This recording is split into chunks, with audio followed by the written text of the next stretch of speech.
Hey, friends! No, I did not go to see the latest Disney Snow White picture. It's not for me, and I didn't want to waste my money. So I can't really talk about that movie too much, since I haven't seen it.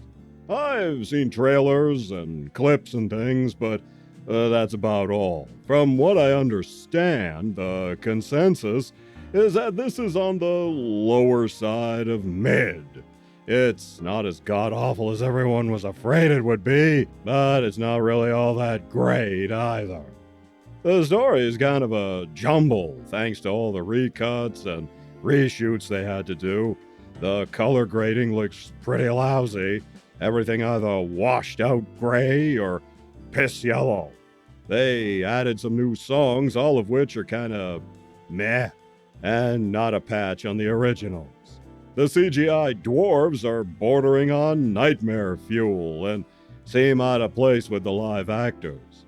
Rachel Zegler as Snow White, in spite of the recuts and reshoots, still comes off as girl bossy, or so they say. Credit where credit is due, everyone agrees Rachel can sing, which is no surprise, but beyond that, no one is too impressed with her acting.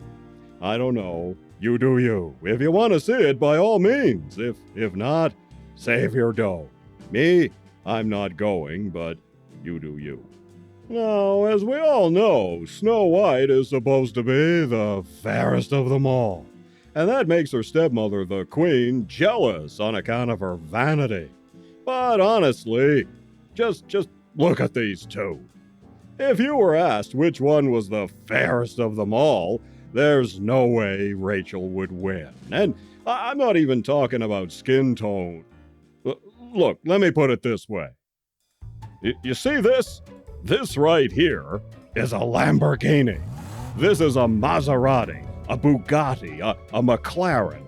This is a supercar, a vehicle so well designed and precision engineered you can take it down the Autobahn at 300 miles per hour. And this one is brand new right out of the showroom with less than a mile on the odometer, pristine condition, and with all the amenities. Loaded. Well, this right here, this is a 1993 Ford Escort with 600,000 miles on it. Fenders all bashed in, covered in rust and patches of Bondo, fogged over headlights, bald tires, the foam in the seat cushions all broken down so the springs stab you in the ass, and every time you go over a bump, all kinds of bits and parts fall off. Not that anyone can tell, on account of the opaque trail of blue smoke behind it, which makes it look like an F-4 taken off from an aircraft carrier back during the Vietnam War. It's a rusted-out, busted-down hunk of junk. Now be honest. Which one of these two would you rather go around with? Which one would you rather have? Which one would you rather unlock, get inside, start the motor running, rev it up, and take for a test drive? If you know what I mean. In other words, they had to move the goalposts on the famous phrase because clearly Rachel Zegler is simply not the fairest of them all. And that's not about looks even. Snow White requires certain elements that would make her the fairest of them all, elements Rachel simply lacks. Snow White as a character requires empathy, sweetness, innocence, stuff like that.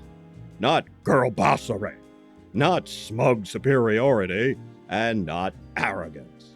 Again, I've not seen this movie, but I've seen and heard enough about it. Anyway, I thought I'd give you some alternatives to the latest Snow White, ones that are much better. It's a low bar, but still.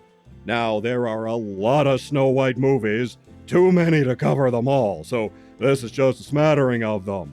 First, we have Snow White from 1987, a fairly straightforward telling of the Snow White tale, although it leans a bit more on the actual Grimm Brothers version. This is a musical. The songs are okay. It was made by Canon Pictures. They made a bunch of these fairy tale movies in the mid to late 80s. In our cast, we have Sarah Patterson as Snow White. She had previously starred in another canon fairy tale production, Company of Wolves, in 1984. I reviewed that movie a couple of Halloweens ago. Basically, she played Little Red Riding Hood. This one also starred Angela Lansbury. Both that and Snow White didn't fare too well at the box office, so she pretty much gave up acting. That's a shame. Anyway, she looks the part, doesn't she? Has to be said, she looks way more like Snow White than Rachel does. It's a quality she brings that fits the role. The cast also has Diana Rigg as the Queen. Now, some people have complained that Gal Gadot is way over the top as the Queen in the new movie, but to be fair, Diana Rigg is really chewing up the scenery here as well. And finally, we have the legendary Billy Barty as one of the dwarves. I kinda like this one, even though it does look a bit on the cheap side at times. The mirror is different, I'll give it that too. Apparently, Canon thought they'd save money by shooting 2 of these fairy tale movies simultaneously, but all it did was cause delays, and both crews had to fight over the equipment and resources and stuff. But this one is worth checking out. Next up, how about this? Snow White and the 7 Samurai from 2024. Here, the story takes place in the modern day, and Snow White is the innocent daughter of a crime lord played by Eric Roberts. I think he's about the only name brand here. Anyway, the evil stepmother wants to take over, so she arranges to have her hubby killed and then tries to put the kibosh on Snow White. Fortunately, after a failed assassination attempt, she's rescued by the 7 crime-busting samurai ladies who take her in and train her in the martial arts so she can get revenge. It's kinda dopey, but anyway, it was interesting enough. This one was made by The Asylum, so if you're familiar with their work, you know what you're in for. I have to say, if Rey Palpatine had had the training montage we see here, she would have been way more believable. The movie is dumb, but you get what you get with The Asylum. It's kind of fun, anyway. Okay, how about this one? Snow White and the Huntsman from 2012. This is billed as a darker take on the Snow White story, and yeah, it sure is. For one thing, the Queen, played by Charlize Theron, is truly evil. She's pretty badass and has some scary magic powers. Chris Hemsworth plays the Huntsman. Snow White is played by Kristen Stewart from the Twilight movies, and she's a real plank of wood. I think she only has 2 expressions, but still. You want Snow White as a leader saving the people and all of that? Sorry, Rachel, but Stewart beat you to it by 13 years and was still more convincing in spite of her limitations as an actress. There was some controversy on this one. The dwarves were played by regular-size actors, which pissed off Warwick Davis, who thought they should have used little people in the roles. Compare that to the new Disney movie, where Peter Dinklage was mad Disney was planning to do just that, and he raised a big fuss, so Disney used CGI instead. So while Davis was thinking of others, Dinklage was pretty much thinking about himself. Among the dwarves, we have Ray Winston, Simon Pegg's friend Nick Frost, he's in this, Ian McShane, and in his final screen role, Bob Hoskins. Another controversy happened when Stewart started banging the director, Rupert Sanders. Kind of awkward, since his wife was the actress who plays Snow White's mom in this. She filed for divorce, while Stewart's boyfriend from Twilight, Robert Pattinson, wisely dumped Stewart and moved out of the home they shared. This one was cribbing hard from The Lord of the Rings. You can't unsee it when you see it. They even have a giant troll-type creature show up at one point.